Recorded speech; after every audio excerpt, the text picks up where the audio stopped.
जय हिंद दोस्तों, स्वागत है आपके अपने YouTube चैनल कैरियर लाइव में। मैं शशिकांत सर उपस्थित हुआ हूं आपके लिए लेकर एक महत्वपूर्ण अध्याय जिसका नाम है धार्मिक आंदोलन। जिसका नाम है धार्मिक आंदोलन।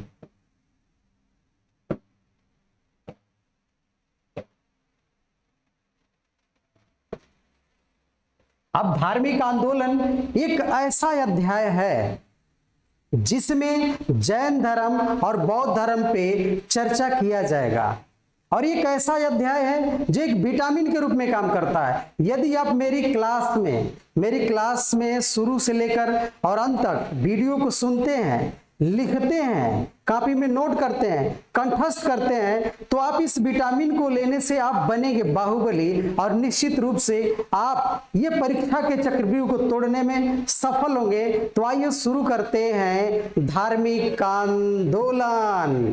तो धार्मिक आंदोलन को शुरू करने से पहले यह समझना जरूरी है कि धार्मिक आंदोलन हुआ क्यों, ऐसी क्या जरूरत थी कि देश में वैदिक सभ्यता थी, वैदिक सभ्यता से पहले हड़प्पा सभ्यता थी, तो फिर उसके बाद एक नई सभ्यता का निर्माण होता है, और उस सभ्यता के निर्माण में धार्मिक आंदोलन की शुरुआत होती है। तो मैंने अपनी पिछली कक्षाओं में चर्चा किया है हड़प्पा सभ्यता, उसके बाद मेरी चर्चा दूसरी कक्षा में हुई वैदिक सभ्यता। तो वैदिक सभ्यता का जो समय रहा 1500 BC से लेकर 600 BC के समय तक, तो 600 BC आते आते जो वैदिक सभ्यता है उसमें वर्ण आश्रम व्यवस्था इतनी जटिल हो गई, वर्ण आश्रम व्यवस्था इतनी जटिल हो गई, कर्म कांड इतने जटिल हो गए कि आम जनता में, जनमानस में उसके प्रति असंतोष व्याप्त हो गया। जब असंतोष व्याप्त हो गया तो जनता ने इससे निजात पाने के लिए आपस में संघर्ष श्रेष्ठता को लेकर शुरू हो गया जनता में। और जनता में शुरू होने के बाद जो वर्णीय व्यवस्था 4 वर्णों में बटा था, ब्राह्मण, क्षत्रिय, वैश्य, शूद्र, ब्राह्मण, क्षत्रिय, वैश्य, शूद्र, तो आम जनता में इसके प्रति असंतोष जब व्याप्त हो गया तो श्रेष्ठता को लेकर संघर्ष तो हो ही रहा था, लेकिन ऊपरी जो 2 श्रेष्ठ अपने को माने जा रहे थे, 2 वर्ग जो था, ब्राह्मण था, क्षत्रिय था, तो ब्राह्मण और क्षत्रियों में श्रेष्ठता को लेकर संघर्ष हो जाता है, और क्षत्रियों ने संघर्ष किया, और उसी के परिप्रेक्ष्य में धार्मिक आंदोलन की शुरुआत होती है। और इस धार्मिक आंदोलन में क्षत्रियों ने महत्वपूर्ण भूमिका निभाया। इसी के परिप्रेक्ष्य में आज शुरू किया जाएगा जैन धर्म आंदोलन। जैन धर्म, तो जैन धर्म शुरू होता है। जैन धर्म की उत्पत्ति का कारण क्या है, और जैन धर्म को पूरे भारत में प्रभावशाली बनाया गया। प्रभावशाली बनाए जाने का मूल कारण क्या रहा, ऐसी क्या जैन धर्म में विशेषता थी कि वह वैशाली बिहार के क्षेत्रों से उत्पन्न होता है, गंगा नदी के किनारे उसका जन्म होता है जैन धर्म का। और बौद्ध धर्म भी अगली क्लास में मेरी चलेगी, तो उसमें बताएगा कि बौद्ध धर्म भी गंगा नदी के क्षेत्रों में उस धर्म का प्रादुर्भाव होता है, और वह भारत की आम जनता को, जनमानस को प्रभावित करता है। तो जैन धर्म को सर्वश्रेष्ठ धर्म के रूप में स्थापित करने का श्रेय जाता है महावीर स्वामी को। तो महावीर स्वामी ने जिस धर्म की स्थापना किया उसे कहते हैं जैन धर्म। तो जैन धर्म जो है वह जिन धातु से बना है। जैन धर्म संस्कृत के जिन धातु से बना है।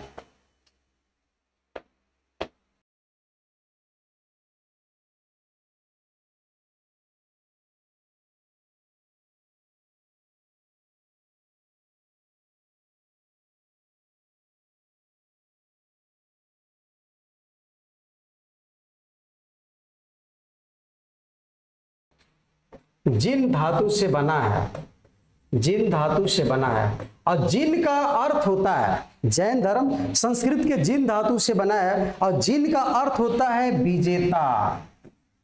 विजेता, परीक्षा में सवाल भी आता है कि जैन धर्म का पहला शब्द जैन किस भाषा का है, तो संस्कृत भाषा का है, और संस्कृत में जिन धातु से बना है, और इसका अर्थ होता है विजेता। इस जैन धर्म की स्थापना, वास्तविक रूप से जैन धर्म की स्थापना महावीर स्वामी ने किया, इसीलिए महावीर स्वामी के जीवन पर चर्चा किया जाएगा। तो महावीर स्वामी का जन्म 599 ईस्वी में अथवा 540 ईस्वी, दोनों तिथि आती हैं। तो महावीर स्वामी का जन्म 599 ईस्वी में बीसी में हुआ था और उनका जन्म स्थान है वैशाली का कुंडग्राम। वैशाली के कुंडग्राम में जन्म हुआ था महावीर स्वामी का। और ये वैशाली जो है बिहार के मुजफ्फरपुर जिला में पड़ता है। जिस गांव में जन्म हुआ वह वैशाली कुंडग्राम जो है वह मुजफ्फरनगर जिला, वर्तमान में मुजफ्फरनगर जिला है और यह बिहार प्रदेश में है। इनके पिता का नाम सिद्धार्थ था, इनके माता का नाम त्रिशला, इनके माता का नाम त्रिशला था अथवा यह विदेह दत्ता या प्रिय कारणी के नाम से भी जानी जाती थी। इनकी माता जिनका नाम त्रिशला था, ये त्रिशला या विदेह दत्ता या प्रिय कारणी के नाम से भी, 3 नामों से जानी जाती हैं। महावीर स्वामी के बचपन का नाम वर्धमान था। महावीर स्वामी के बचपन का नाम वर्धमान था और महावीर स्वामी का जो गोत्र था वह ज्ञात्रिक कुल के, महावीर स्वामी ज्ञात्रिक कुल के क्षत्रिय थे, यानी वह अपने पिता के ज्ञात्रिक कुल के क्षत्रिय थे। पिता का नाम सिद्धार्थ और वो पिताजी का जो गोत्र था वो ज्ञात्रिक कुल के क्षत्रिय थे। परीक्षा में ये सवाल भी कई बार पूछा जाता है कि महावीर स्वामी किस क्षत्रिय में किस गोत्र के थे, तो ज्ञात्रिक कुल के क्षत्रिय थे महावीर स्वामी। महावीर स्वामी जब यंग हो जाते हैं, बड़े होते हैं, तो उनकी शादी होती है और उनकी शादी होती है यशोदा नाम की एक कन्या से, जिसे कौंडिन्य गोत्र की कन्या कहा गया। अर्थात यशोदा की जो शादी होती है कौंद्रित्य कुल की कन्या है। और उस महावीर स्वामी और यशोदा से एक संतान की उत्पत्ति होती है। महावीर स्वामी और यशोदा के बीच एक संतान की उत्पत्ति होती है जिसे प्रिय दर्शना कहा गया और अड़ोज्या भी कहा जाता है, अड़ोज्या भी कहा जाता है। और महावीर स्वामी की एक बहन है जिनका नाम सुदर्शना है। महावीर स्वामी की एक बहन है जिनका नाम सुदर्शना है और महावीर स्वामी कि बहन का एक पुत्र है जिसका नाम जमाली है। जब महावीर स्वामी की पुत्री धीरे धीरे प्रियदर्शना बड़ी हो जाती है तो महावीर स्वामी ने समय और परिस्थिति के आधार पर अपनी पुत्री की शादी अपने बहन के लड़के जमाली से कर दिया, जो महावीर स्वामी का दामाद के रूप में जाना गया। तो आप दोस्तों इसका स्क्रीनशॉट भी ले सकते हैं। परीक्षा में इसमें कई बार सवाल पूछा कि महावीर स्वामी का जन्म कब हुआ, महावीर स्वामी किस कुल के थे, तो ज्ञात्रिक क्षत्रिय कुल के थे। और महावीर स्वामी के बचपन का क्या नाम था और महावीर स्वामी की माता का क्या नाम था, महावीर स्वामी के पिता का क्या नाम था। यह परीक्षा में अनिवार्य रूप से सवाल आता है, तो इसका आप स्क्रीनशॉट ले लीजिए। चलिए शुरू करते हैं इसके आगे।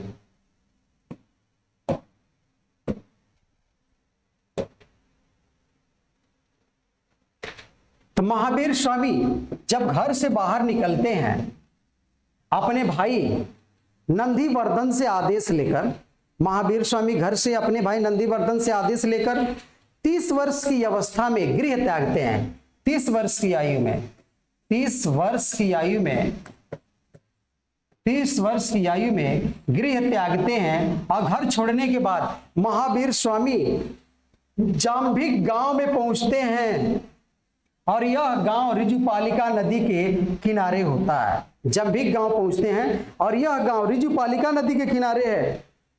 और रिजुपालिका नदी के किनारे जहां पहुंचते हैं वहां एक साल वृक्ष होता है।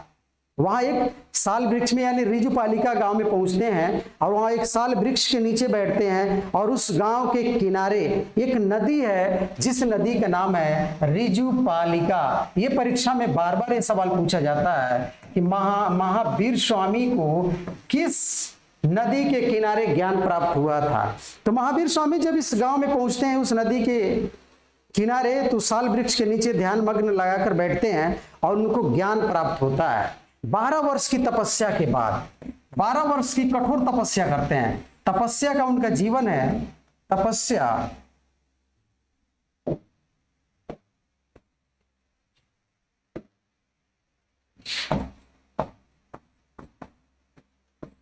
12 वर्ष तक उन्होंने तपस्या किया, और जब 12 वर्ष तक उन्होंने तपस्या किया तब जाकर महावीर स्वामी को ज्ञान प्राप्त होता है। और जब महावीर स्वामी को ज्ञान प्राप्त होता है तो महावीर स्वामी कैवल्य की प्राप्ति हो जाने के बाद, कैवल्य की प्राप्ति हो जाने के बाद महावीर स्वामी, जिनका बचपन का नाम वर्धमान था, महावीर कहलाए।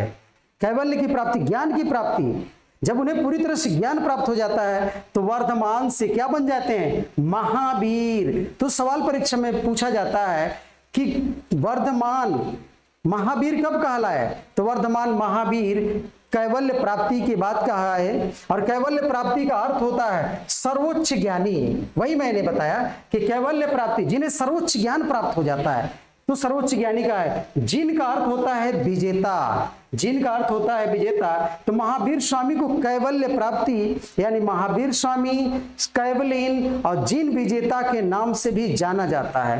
तो एक कहावत है, महावीर स्वामी जब वहां ध्यान मग्न लगाए बैठे थे ऋजुपालिका नदी के किनारे, तो जब वो ध्यान मग्न में थे, कठोर तपस्वी जीवन बिता रहे थे, तो उसके बगल में एक शमशान थे, और उस शमशान से जितने भी दैत्य आते थे महावीर स्वामी की तपस्या में विघ्न पैदा करना चाहते थे, लेकिन महावीर स्वामी इतनी अपनी कठोर तपस्या में लीन थे कि उस अराजक तत्वों का कोई भी प्रभाव महावीर स्वामी पर नहीं पड़ा, और वो कैवलीन को प्राप्त कर लिए। और कैवलीन जब सर्वोच्च ज्ञान को प्राप्त किए तब जाकर वह वर्धमान से महावीर कहलाए। महावीर, महान है जो वीर, अर्थात महावीर स्वामी।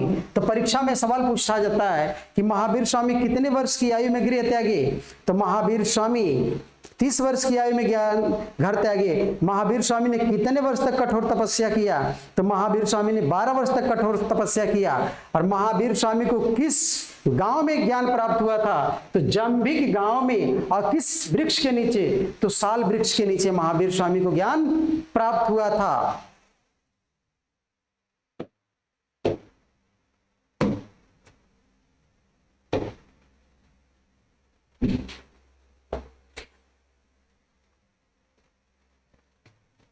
अब महावीर स्वामी को जब ज्ञान प्राप्त हुआ तो ज्ञान प्राप्त होने के बाद महावीर स्वामी ने अपना जीवन को निर्माण के लिए जगह जगह घूमकर प्रचार करते थे।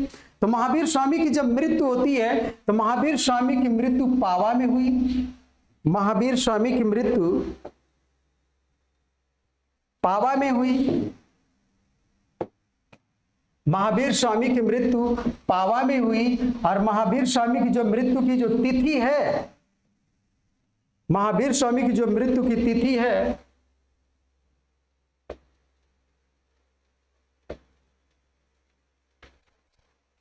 पांच सौ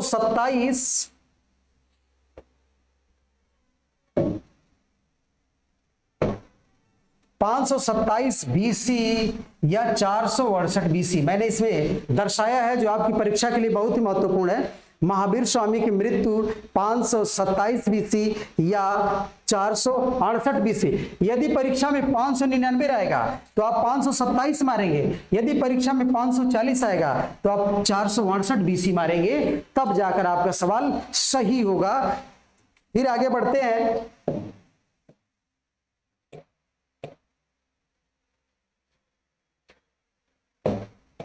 तो महावीर स्वामी ने जो कठोर तपस्या किया, महावीर स्वामी ने जो कठोर तपस्या किया, तो महावीर स्वामी को कठोर तपस्या करने का जो उनका प्रमाण मिलता है, महावीर स्वामी ने जो कठोर तपस्या किया उसका जो प्रमाण मिलता है वह जैन धर्म के 2 ग्रंथ, अक्षरांग सूत्र और एक ग्रंथ का नाम है कल्प सूत्र। और कल्प सूत्र की रचना किया है भद्रबाहु ने। भद्रबाहु ने कल्प सूत्र की रचना किया है। परीक्षा में सवाल आता है कि कल्प सूत्र की रचना, जिसमें महावीर स्वामी की तपस्या का कठोर विवरण है, कहाँ मिलता है? तो कल्प सूत्र में मिलता है, और जिसकी रचना भद्रबाहु ने किया है। इस क्लास में आगे अभी भद्रबाहु के विषय में भी चर्चा किया जाएगा, लेकिन अभी महावीर स्वामी के जीवन की चर्चा चल रही है। तो महावीर स्वामी ने पावा में अपना पहला उपदेश दिया। अब जब उनको ज्ञान प्राप्त हो गया तो महावीर स्वामी ने पावा में अपना पहला उपदेश दिया, और जो उपदेश दिया वह 11 ब्राह्मणों को दिया। महावीर स्वामी ने जो उपदेश दिया वह 11 ब्राह्मणों को दिया, और जिस 11 ब्राह्मणों को दिया वही ब्राह्मण आगे चलकर गणधर कहलाए, वही ब्राह्मण आगे चलकर गणधर कहलाए थे। परीक्षा में सवाल उठता है कि महावीर स्वामी ने अपना प्रथम उपदेश कितने लोगों को दिया, तो महावीर स्वामी ने अपना पहला उपदेश पावा में और 11 ब्राह्मणों को दिया। महावीर स्वामी ने अपना पहला उपदेश पावा में दिया। उसके बाद जैन धर्म में दीक्षित होने वाला पहला व्यक्ति, जैन धर्म में दीक्षित होने वाला पहला व्यक्ति महावीर स्वामी का दामाद था, जिसका नाम है जमाली। महावीर स्वामी का दामाद जिसका नाम है जमाली, और जमाली आगे चलकर महावीर स्वामी और जमाली के बीच कुछ मतभेद हो जाता है, और उस मतभेद के कारण जमाली जो है महावीर स्वामी का साथ छोड़कर और अलग से एक संप्रदाय की स्थापना करता है, जिसे बहुरवाद कहा गया, जिसे बहुरवाद कहा गया। महावीर स्वामी का साथ छोड़कर और जमाली ने एक अलग पंथ की स्थापना किया, जिससे बहुरवाद कहा जाता है। यह प्रश्न बार बार पूछता है कि जैन धर्म में फूट डालने वाला पहला व्यक्ति कौन था, तो जैन धर्म में फूट डालने वाला पहला व्यक्ति महावीर स्वामी का दामाद जमाली था। अब ये सवाल होता है कि पहला व्यक्ति कौन था। अब दूसरा सवाल यह है कि जैन धर्म में दीक्षित होने वाली पहली स्त्री कौन थी, जैन धर्म की दीक्षा लेने वाली पहली स्त्री कौन थी, तो जैन धर्म की दीक्षा लेने वाली पहली स्त्री चंदना थी। पहली स्त्री जैन धर्म की शिक्षा लेने वाली पहली स्त्री चंदना थी, चंदना। जैन धर्म की शिक्षा लेने वाली पहली स्त्री चंदना थी। परीक्षा में यह सवाल बार बार पूछा जाता है कि पहला व्यक्ति कौन था, पहली स्त्री कौन थी। इसके बाद जैन धर्म की जो शिक्षा ली गई उसमें 5 महावीर स्वामी ने जैन धर्म की शिक्षाओं को और आगे बढ़ाने के लिए इसमें 5 शिक्षाएं हैं जो जैन धर्म की जानी जाती हैं। सत्य, अहिंसा, अस्तेय, अपरिग्रह, ब्रह्मचर्य। सत्य, अहिंसा, अपरिग्रह, अस्तेय और ब्रह्मचर्य। इसमें कहा जाता है कि ब्रह्मचर्य जो शिक्षा है इसको महावीर स्वामी ने जोड़ा, और शेष जो शिक्षाएं हैं महावीर स्वामी के पहले एक तीर्थकर हुए थे जिनका नाम है पार्श्वनाथ। तो पार्श्वनाथ ने सत्य, अहिंसा, अस्तेय, अपरिग्रह को जोड़ा था, और महावीर ने इसमें ब्रह्मचर्य को जोड़ा था। ये ब्रह्मचर्य जो 5 शिक्षाएं हैं ये पंच महाव्रत कही जाती हैं।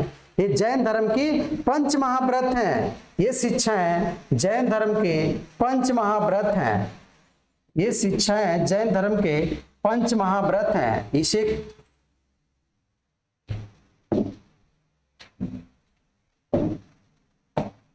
पंच महाव्रत, पंच महाव्रत, ये शिक्षाएं जैन धर्म की पंच महाव्रत हैं। और इसमें अंतिम व्रत जो है ब्रह्मचर्य, उससे जोड़ा महावीर स्वामी ने। तो चर्चा कर लेते कि सत्य क्या है। तो उसमें पार्श्वनाथ ने जो जोड़ा था कि सत्य क्या है, सदा सत्य बोलना चाहिए। अहिंसा, किसी भी जीव की, चाहे वह जीव छोटा हो या बड़ा हो, किसी भी जीव की हत्या नहीं करनी चाहिए। और अस्तेय, किसी की चोरी नहीं करना चाहिए। अपरिग्रह, किस धन का संग्रह नहीं करना चाहिए। और ब्रह्मचर्य, जीवन भर भोग विलास से दूर रहकर अपना जीवन निर्वाह करना चाहिए। तो ये जैन धर्म की 5 शिक्षाएं हैं। और जैन धर्म के त्रिरत्न है सम्यक श्रद्धा, सम्यक ज्ञान, सम्यक आचरण। ये सवाल भी बार बार पूछा जाता है कि पंच महाव्रत किस धर्म से संबंधित है, तो आपका सही जवाब क्या होना चाहिए, जैन धर्म। त्रिरत्न किससे संबंधित है, तो त्रिरत्न का संबंध जैन धर्म से है। तो दोस्तों इसका आप स्क्रीनशॉट भी ले सकते हैं और बराबर नोट बनाते रहिए, परीक्षा में आपको सफल दिलाएगा। तो आइए आप इसका स्क्रीनशॉट लीजिए।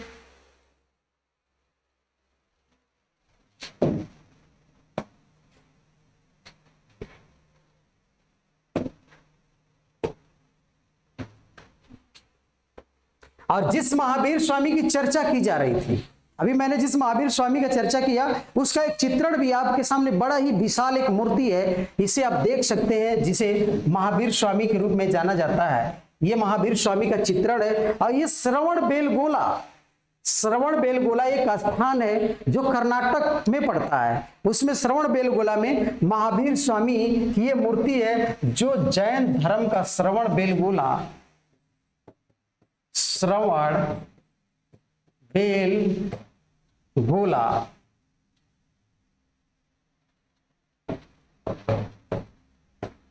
श्रवण बेलगोला, ये श्रवण बेलगोला है कर्नाटक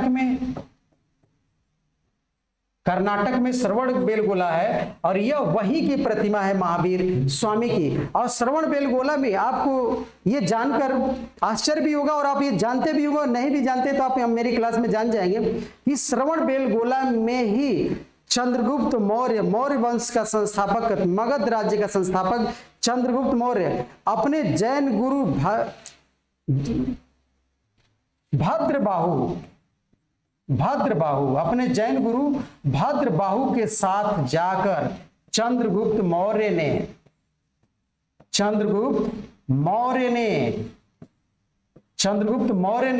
भद्रबाहु के साथ जाकर संलेखना पद्धति के द्वारा अपना प्राण त्याग दिया था। संलेखना पद्धति के द्वारा, संलेखना पद्धति। अब संलेखना पद्धति क्या है, इसकी चर्चा करते हैं।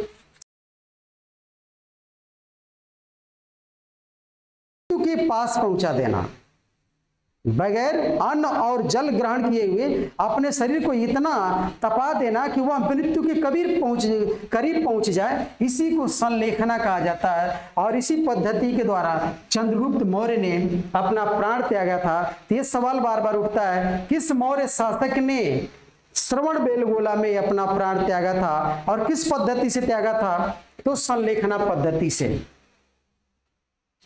इसका आप नोट्स भी ले सकते हैं और आप इसका स्क्रीनशॉट भी बना सकते हैं।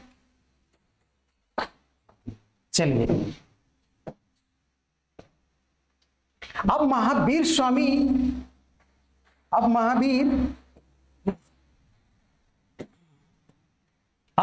स्वामी तपस्वी जीवन के बाद 72 वर्ष की आयु में, जिस 30 वर्ष की आयु में महावीर स्वामी ने गृह त्याग किया था, उन्हें जाकर 72 वर्ष की आयु में उनको प्राण त्यागना पड़ा। महावीर स्वामी ने जो 30 वर्ष की आयु में घर छोड़कर निकले थे, उन्हें 72 वर्ष की आयु में मृत्यु प्राप्त हुई। और ये जो मृत्यु प्राप्त हुई, ये पावा में हुई। पावा में ही उन्होंने प्रवचन दिया, और पावा में ही 72 वर्ष की आयु में महावीर स्वामी को मृत्यु प्राप्त हुई। और जो मृत्यु प्राप्त हुई वह मल्ल राजा था, और जिस राजा का नाम है सत्यपाल। पावा में मल्ल राजा सत्यपाल के यहाँ महावीर स्वामी को मृत्यु प्राप्त हुई। और मृत्यु प्राप्त करने के बाद महावीर स्वामी का एक शिष्य बचा था, जिसका नाम था सुधर्मन। महावीर स्वामी की जब मृत्यु हो गई तो उनका प्रिय शिष्य सुधर्मन बचा था, और सुधर्मन जो बचा था उससे जैन धर्म का संघाध्यक्ष बनाया गया। जैन धर्म का संघाध्यक्ष बनाया गया सुधर्मन को। और सुधर्मन को संघाध्यक्ष महावीर स्वामी की मृत्यु के बाद बनाया जाता है। परीक्षा में सवाल आता है कि महावीर स्वामी की मृत्यु के बाद जैन धर्म का संघाध्यक्ष किसे बनाया गया? सुधर्मन को बनाया गया। और सुधर्मन की मृत्यु के बाद किसे बनाया गया? तो जम्बू को बनाया गया। यह परीक्षा में कई बार पूछा है, और आप इसे अनिवार्य रूप से कंठस्थ कर लीजिए, और निश्चित रूप से आप इसे याद कर लेते हैं तो आपको बाहुबली बनने से कोई नहीं रोक सकता। इसीलिए मैंने पहली क्लास में इसको स्टार्ट करते हुए बताया था, ये जो मेरी कक्षा है, ये ऐसी विटामिन है जिसे आप लेंगे और लिखेंगे, सुनेंगे, कंठस्थ करेंगे तो आपको बाहुबली बनने से कोई नहीं रोक पाएगा। तो आइए फिर से इसके आगे वाले पार्ट्स को देखते हैं। और जब महावीर स्वामी की जब मृत्यु हो जाती है, तो मृत्यु हो जाने के बाद जैन धर्म में विकृतियां पैदा हो गई। विकृति मतलब समझे उसके स्वरूप में बदलाव हो गया, और उस बदलाव को दूर करने के लिए जैन धर्म का कई बार आयोजन हुआ, जैन सम्मेलन जिसके कहा लिया जाए, इसको जैन संगीति कहते हैं। तो 2 जैन संगीतियां हुई हैं। इसमें पहली संगीति की चर्चा की जाएगी। पहली संगीति, प्रथम जैन सभा, प्रथम जैन सभा 268 बीसी में हुआ और इसकी अध्यक्षता किया था स्थूलभद्र ने, जो धर्म गुरु हैं जैन धर्म के, उन्होंने इसकी अध्यक्षता किए थे, जिनका नाम स्थूलभद्र है। और यह स्थान जहां पहली जैन सभा आयोजित की जाती है वह है पाटलिपुत्र। पाटलिपुत्र में इसका आयोजन किया जाता। और इस सभा का मुख्य कारण ये प्रभाव रहा कि जैन धर्म दो भागों में डिवाइड हो गया, श्वेतांबर और दिगंबर। यह परीक्षा में सवाल बार बार पूछा जाता है कि श्वेतांबर और दिगंबर दो भागों में जैन धर्म किस सभा में विभाजित हो गया। तो जैन धर्म पहली जैन सभा में 268 बीसी में विभाजित हो गया। तो जो जैन धर्म का जो दो स्वरूप बना, श्वेतांबर जो श्वेत वस्त्र धारण करते थे और दिगंबर जो नग्न अवस्था में रहते थे, कोई भी वस्त्र धारण नहीं करते थे, तो दो स्वरूपों में बदल गया।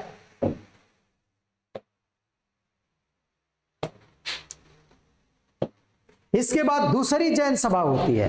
पहली जैन सभा के बाद दूसरी जैन सभा होती है और दूसरी जैन सभा हुई 573 ईस्वी में एडी में होती है। देखिए दोनों में डिफरेंट है, 268 बीसी और ये एडी में होती है, तो 573 एडी में। और इसकी अध्यक्षता, इस दूसरी जैन सभा की अध्यक्षता देवर्धिगढ़ ने किया है। और यह आयोजित जहां हुआ था, आयोजन स्थल था वह वल्लभी में आयोजित किया गया था। तो आप इसका स्क्रीनशॉट ले लीजिए और यहां से अनिवार्य रूप से प्रश्न आएगा। और सबसे महत्वपूर्ण पहलू यहाँ यह था कि जैन धर्म के जितने भी धर्म ग्रंथ हैं, जैन धर्म ग्रंथों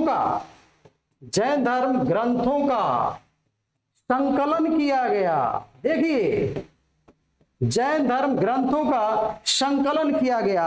तो ये सवाल पूछा जाता है कि जैन धर्म ग्रंथों का संकलन किस जैन सभा में किया गया। तो जैन धर्म ग्रंथों का संकलन दूसरी जैन सभा में किया गया, और जिससे वल्लभी में आयोजित किया गया था। तो इसे आप एक ट्रिक के द्वारा भी याद कर सकते हैं। पहली जैन सभा पाटलिपुत्र, उसे पी से, और दूसरी जैन सभा बी में, तो आप इसे याद करते हैं पीबी, पाटलिपुत्र और वल्लभी। निश्चित रूप से यहां सवाल आता है। इसके बाद आगे देखेंगे जैन धर्म के ढेर सारे तीर्थकर हुए। 24 तीर्थंकरों का प्रमाण माना जाता है, जिसे तीर्थंकर भी कहा जाता है।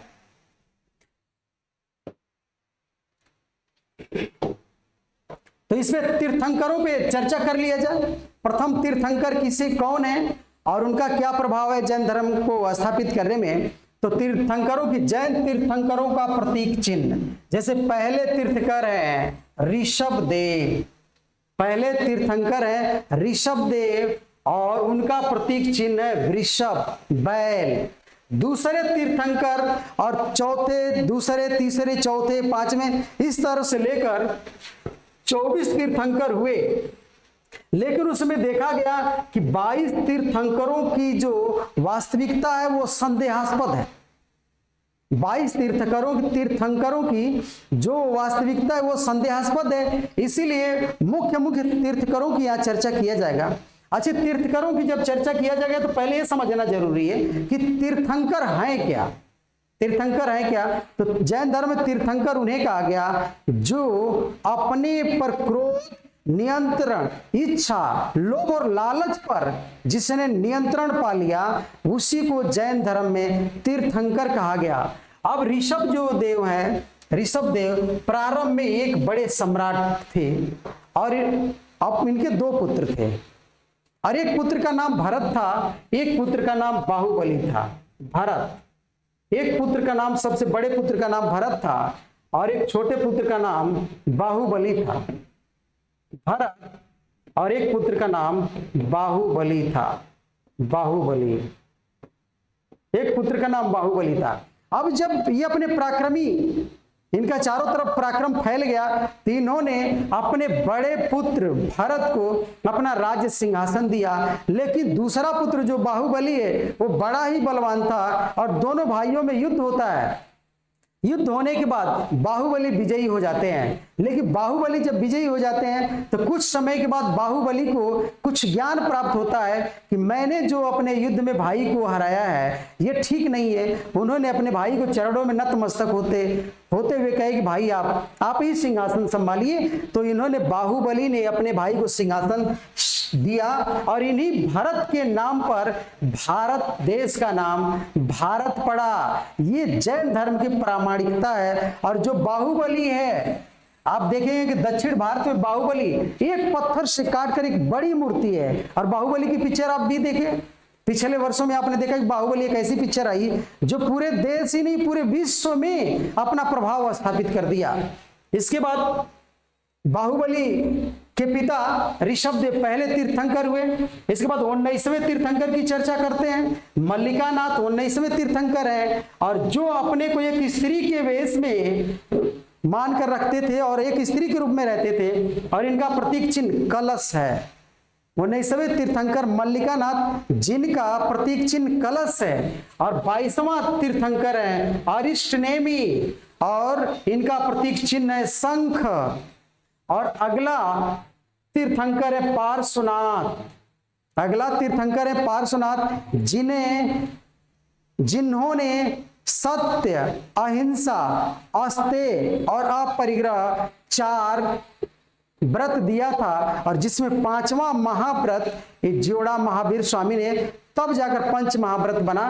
तो उसी पार्श्वनाथ की चर्चा करते हैं, जिनका प्रतीक चिन्ह सर्प फण है। सर्प फण है, जिनका प्रतीक चिन्ह सर्प फण है। और उसके बाद 24वां तीर्थंकर महावीर स्वामी हुए, जिनका प्रतीक चिन्ह सिंह है। जिसपे बार बार चर्चा अभी शुरू से लेकर अंत तक चर्चा किया गया है कि महावीर स्वामी का प्रतीक चिन्ह क्या है, सिंह है। पार्श्वनाथ का प्रतीक चिन्ह क्या है, सर्प फण है। अरिष्टनेमी का प्रतीक चिन्ह क्या है, शंख है। मल्लिकानाथ का प्रतीक चिन्ह क्या है, कलश है। और ऋषभदेव, जिसे आदिनाथ भी कहा जाता है, जिसे आदिनाथ भी कहा जाता है, इनका प्रतीक चिन्ह वृषभ है। तो मेरे दोस्तों, मेरी ये क्लास रही है और उम्मीद करते हैं कि आपने मेरी इस वीडियो को देखा होगा और ईमानदारी से लिखा होगा और मेरी पूरी क्लास आपने देखा होगा। तो निश्चित रूप से आपको बाहुबली बनने में कोई नहीं रोक पाएगा और परीक्षा के चक्रव्यूह को आप तोड़ेंगे। और ये मेरी वीडियो आपको अच्छी लगी हो तो निश्चित रूप से आप इसे देखिए, लाइक करिए, सब्सक्राइब करिए और शेयर भी कीजिएगा। और अंत में जाते जाते बेल वाली घंटी भी दबाइए। थैंक यू, नमस्कार, फिर मिलेंगे।